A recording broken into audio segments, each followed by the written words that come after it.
Hid for a few weeks before it came to me. I had to choose my heart, heal and get free. She said life's easy, pain comes with living. Surround myself with everything God's given. It's time to change my routine, create a new scene that feels like an unreachable dream.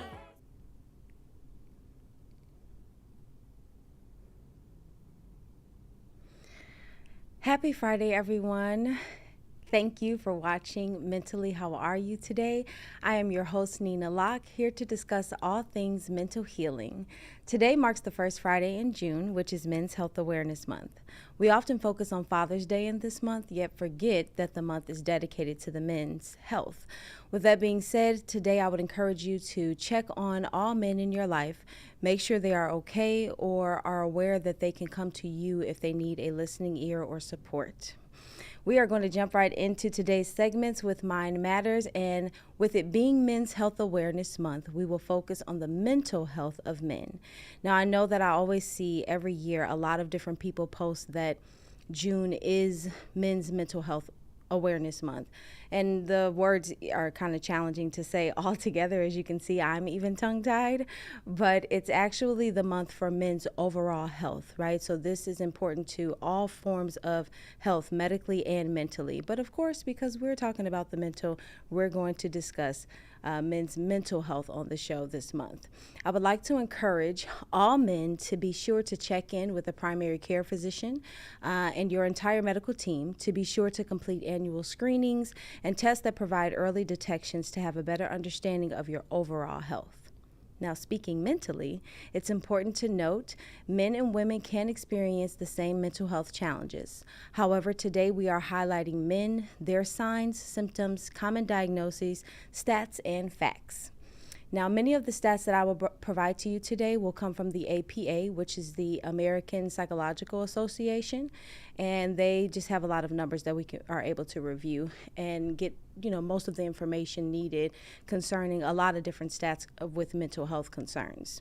Now, concerning mental health conditions, men may present differently and are less likely to seek professional help. Men are often overlooked when discussing mental health matters. In fact, the APA just added guidelines for psychological practice with boys and men in 2018. Now, I know that can sound kind of confusing because it's like, what? In 2018, they just started finding ways to practice with men? It's not that we found ways to practice with men and boys. It's just that the guidelines were formed in 2018. So, according to the APA, there are guidelines that every psychologist, clinician, therapist, social worker, we follow these guidelines according to the association. And with those guidelines, it kind of helps just gear your sessions with an individual. So it'll let you know, what signs to look out for. It will let you know what therapies to provide for certain conditions. It's kind of just a reference book. For women, that reference book has been there for years. I want to say in the 90s. I'll check that for you guys and get back to you, but I think it was in the 90s where it was formed for women, or at least the early 2000s. So for men, we're just now getting there from 2018, okay? So these guidelines have now been provided and added, and I know to others it may sound strange because we're thinking, well, a lot of things were formed based off of men with a lot of the systems in this country. That is very true as well. However, it doesn't mean that there is a dim light on men's mental health, which is the truth. It has been found when men ignore mental health concerns, they can experience many medical issues such as chronic pain like back issues, sleep disorders, strokes, heart disease, and more. This is why it is vital for men to have a medical team and engage in their own care. What is often a medical concern could have been birthed from a mental health issue. Stepping into the stats. Men complete 90% of homicides in the U.S. due to underlying depression and anxiety, and they represent 77% of homicide victims. Now, I know some of you may be saying, what does homicides have to do with anything, Neena? But we must understand that untreated mental health conditions can cause or lead someone to violent crimes. And men are more likely to complete these violent crimes than anyone else. Now, this does not mean that the individual isn't responsible for the crime they committed, right? So we're not excusing what someone has done. However, it does provide more insight into how someone can complete a violent crime, which is something that we ought to study, in my personal opinion. Now, men also account for 80% of completed suicides in the U.S., and that number has and is peaking within this year. They are 3 to 4 more times more likely than women to complete suicide. In fact, suicide rates are and have been consistently higher for men than women globally. So not just here in the U.S., but around the globe, it is always higher with men than it is with women.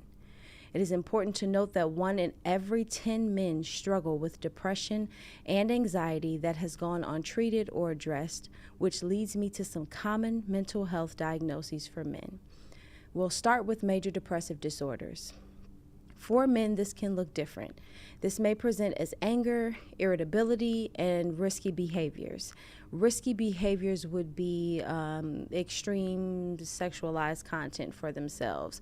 Going out and let's say somebody gets drunk and, it's kind of all over the place, driving even though they know that they're drunk. That's risky behaviors. So less sadness and isolation, although these are signs as well, but men won't always present with the crying and the tears. It can happen, it just won't always be the case. Another diagnosis is anxiety disorders. We discussed this in last week's episode, so these signs and symptoms are the same. However, for men, again, it can present as agitation, risky behavior, or even aggression can be symptoms of anxiety. Now, one of the major diagnoses for anxiety with men is PTSD. This is a common anxiety among men, and it can stem from military engagement as well as childhood trauma in which they have never spoken to. Some symptoms would be intense worry, stress, or fear.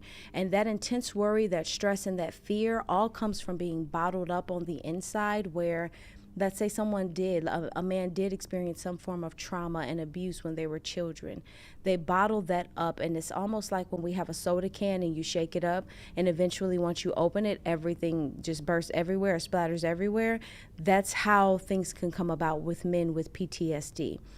They're bottling these symptoms up. They're keeping the stories and the secrets to themselves. They don't want to tell anybody for fear of looking weak or not looking like a man. And with harboring and holding all of that, they then get to a breaking point. And that breaking point can sometimes look like aggression or just someone that's always irritable, like that grumpy old man syndrome that we sometimes see. Another diagnosis would be bipolar disorder, which is manic episodes of increased energy, randomly elevated mood, impulsivity, racing thoughts, and again, risky behaviors. Substance abuse disorders or addictions are diagnoses as well, and it's important to note that men are more likely to struggle with drug or alcohol abuse. This abuse or addiction can worsen existing mental health conditions or lead to new ones. So sometimes we will meet an individual or a man who may have an issue with drinking alcohol, let's say. And with drinking that alcohol, the individual, this is a negative coping skill that they're using. So it's a way to cope with the pain, the trauma, the stress, whatever it is that they may be feeling. However, it's negatively affecting them. So it will then lead to depression, or it will lead to anxiety symptoms, right? Or if they already are suffering with anxiety symptoms, then it worsens them. So you see these things become more intensified with a man. So this is why it's important to check in with someone, because where we're seeing somebody just being mean or, nasty, or we feel like a man has a nasty attitude, it really could be showing us signs of a serious diagnosis that they have and symptoms that they're not speaking to and that they don't know what to do with. I would also like to point out that in boys, some common diagnoses may include the following: ADHD, oppositional defiant disorder, and intermittent explosive disorders.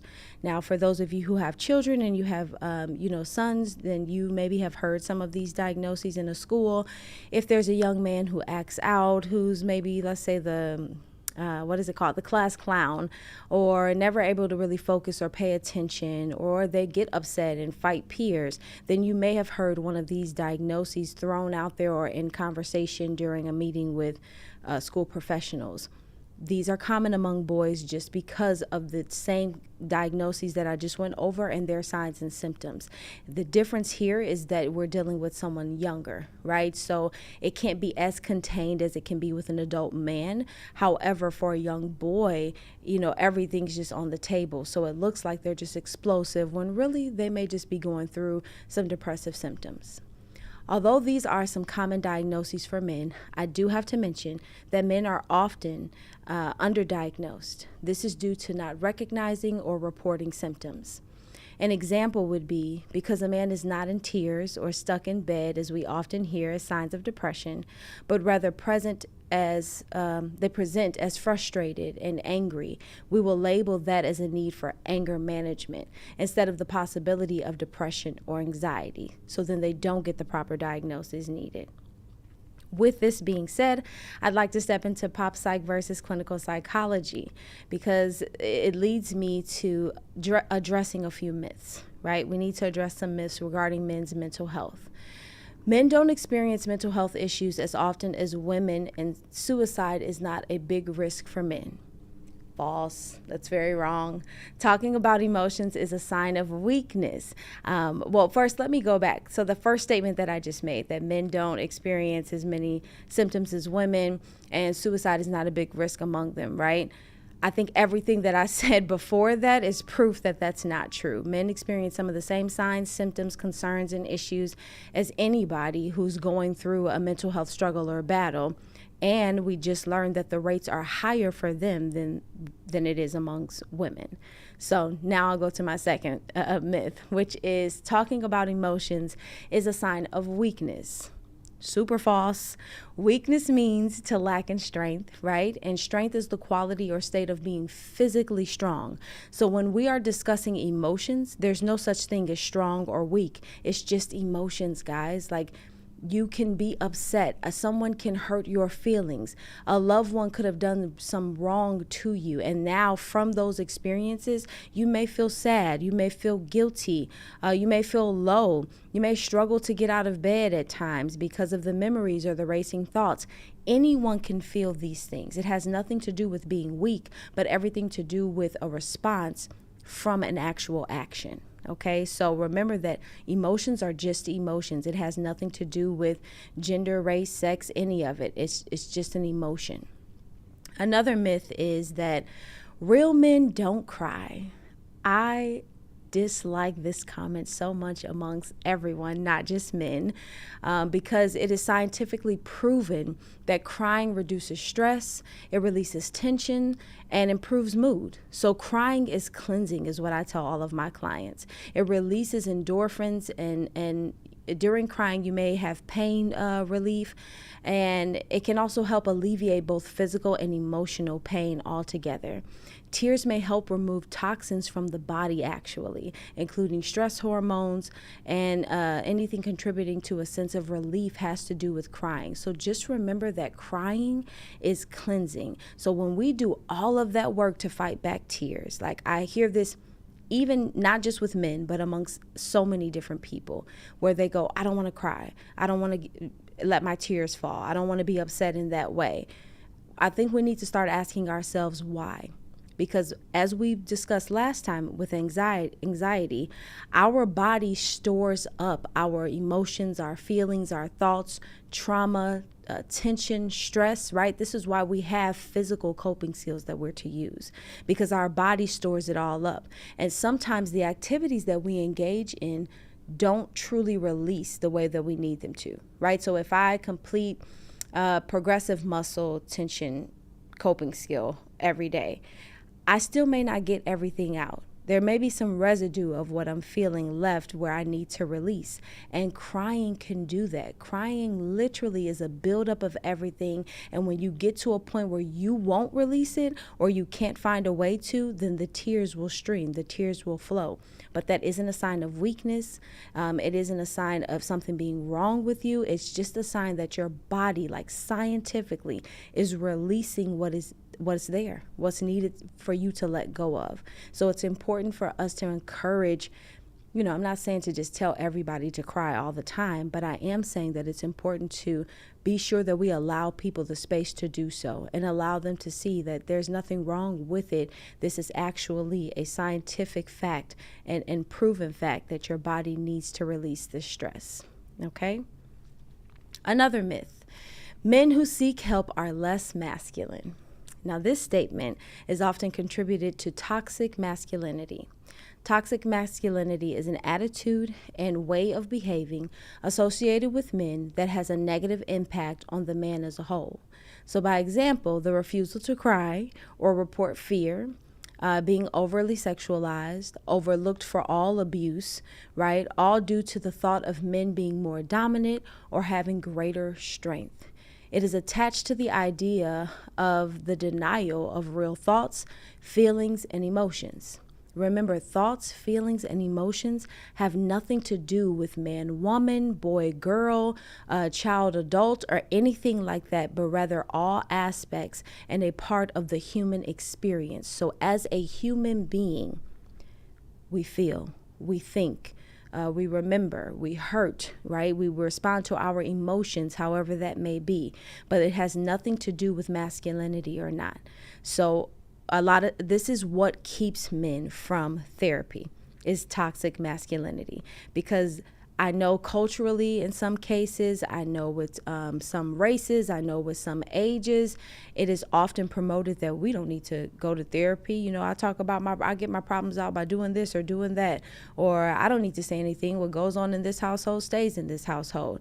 We often have grown up around these phrases, and it's been just holding us in. It's blocking our health and our healing. It's blocking our growth and the ability to experience life at the level in which we wish we could.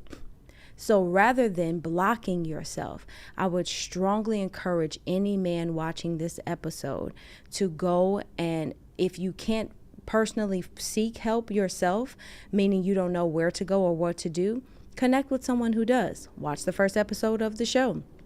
Reach out and make a call to your insurance company. Whatever it may be, I would encourage you to go and find someone who can help you with retrieving services so that you can just talk out or lay on the table what you've been experiencing, what you've been going through as a human. Because emotions are connected to humans, not just women, not just children, and not just men. It's for everybody. So I just had to spend a little time with busting that myth up, because I think that toxic masculinity is the interruption in men's healing when we're talking mentally and health overall, right? A lot of men also don't go to the doctor or have a medical team because of toxic masculinity. Like, oh, I'm okay. I'll just brush it off. I'll just rinse it off a little bit and I should be fine. And we never go and get checked to see or to make sure that we don't leave this earth because of what our fathers' experienced. What was in our line generationally.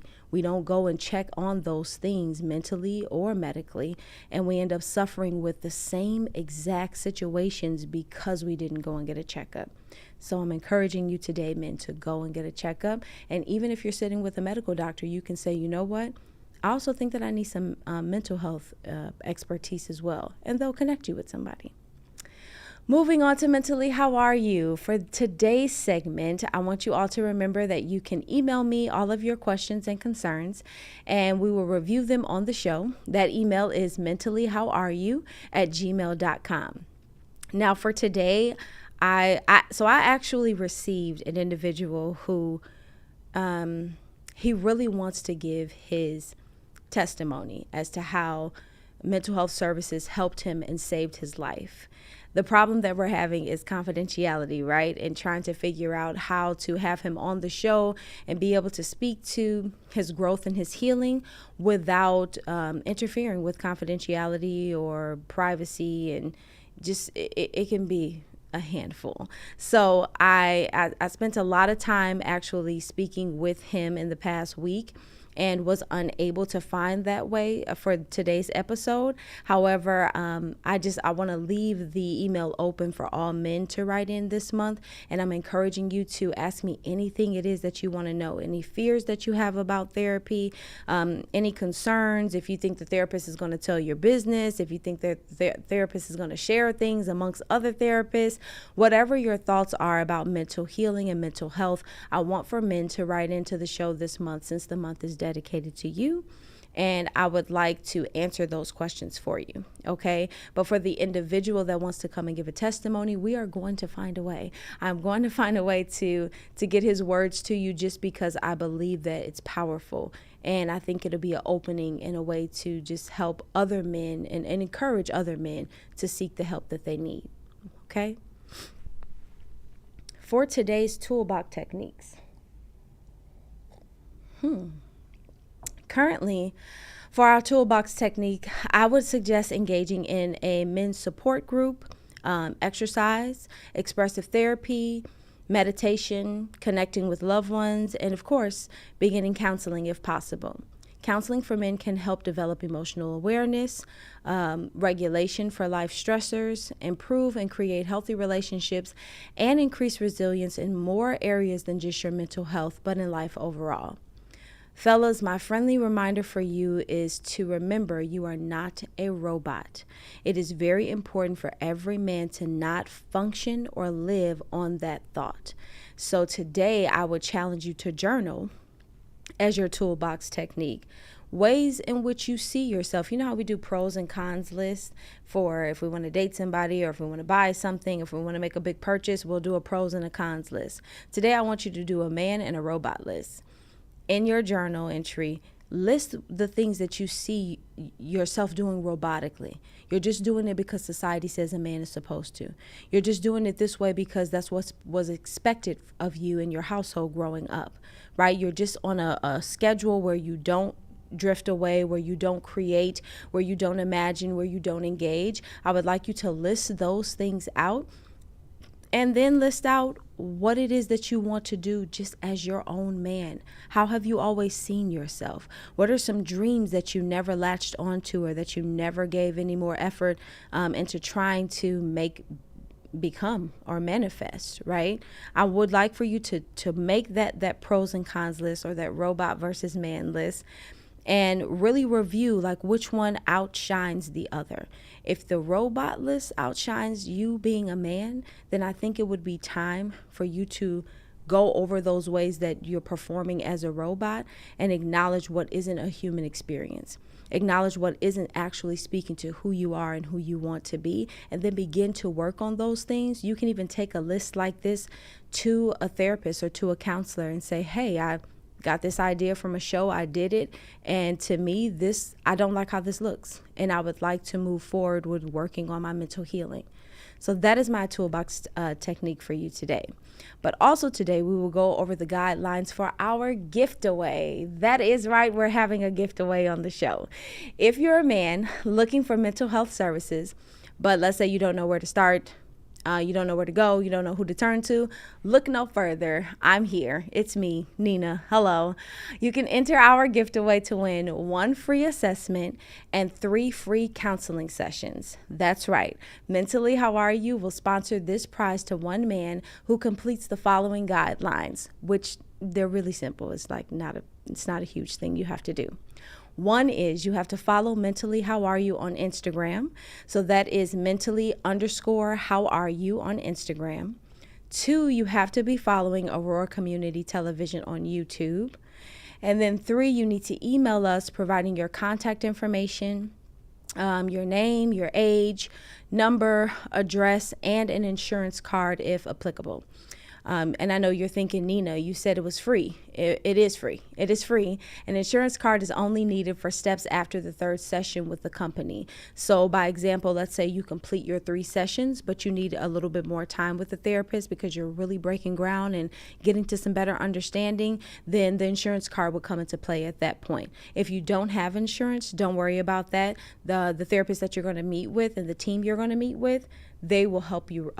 They will try to help you acquire insurance. So I encourage you, even if you are not a man watching this episode, but let's say you're a wife, a sister, a cousin, an aunt, a mom, and you know of an individual in your life who needs some form of help in this manner with their mental health, and you think it would be a good idea, I would say to encourage them to go over those guidelines, which are very simple, to enter the gift away. And at the end of the month, we will announce, well, due to confidentiality, we can't announce who won, like the name.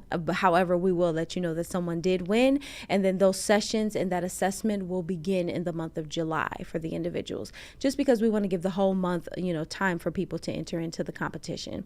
So this is my gift to all of the men watching out there.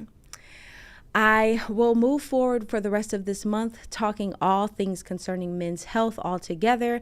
I'm also going to have some guests on to speak to men's mental health and health altogether. So I'm encouraging everyone to, reach out to the men in your life that you love, that you're concerned about. Have them watch these episodes in this month to let them know that there is help, there is concern for them, and we are here for them. I want to thank you all for sitting with me on this episode of Mentally How Are You? It is my hope that you are leaving more stable than when you came in. See you guys next week. No judgment, just love, so I can be me. I'm tired of hearing it's okay not to be okay. Just want the dark days to go away. Mentally, how are you? How are you? Yeah, I know it's hard, but you can get well if you want to. Mentally, how